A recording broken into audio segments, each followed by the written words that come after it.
งานใหญ่ในวันธรรมดาเนาะมื้อนี้หันปิ่นหมูน้อยเซโปนพวกเราเนาะปิ่นหลายจำนวนบ่ธรรมดาเลยตามลูกค้าเห็นเนาะแล้วก็ยาวไปทางพวกเนาะลูกค้าเนาะและเป็นยังจังหวะจังสั้นงานใหญ่ในวันธรรมดามื้อนี้วันที่10เดือน5 2025เนาะเป็นวันธรรมดาที่แสนสบายพวกเราปิ่นแต่เช้าตอนนี้เป็นเวลา5 โมงเช้าเนาะ5 โมงเช้าเราลงมือกันแต่2 โมงกลางคืนเลยให้ลูกค้าได้เห็นเดี๋ยวเราตามมาเบิ่งน้ำกันเนาะหมูแต่ละตัวตามมาเบิ่งน้ำกัน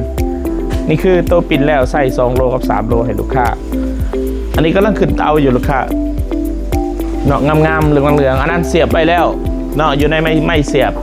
อยู่ในเล็กที่กำลังปิ่นจะหน่อยให้ทันลูกค้าอีกประมาณ7 โมงเนาะมาเบิ่งตัวนี้เนาะโป่งปิ่นของเฮานี่กำลังกาเกียมขึ้นเตาอีกจำนวนหนึ่งเนาะคือว่านี่คือความสุดยอดของหานปิ่นหมูน้อยเซโปนเฮาเห็ดสดๆฮ้อนๆให้ลูกค้าแต่เช้าได้เนาะจะบ่ปิ่นปลาไว้กลางคืนจะปิ่นไก่โมงไปส่งสั่ง2 ชั่วโมงเท่านั้นเด้อลูกค้าเด้อโอเคขอบใจที่ติดตาม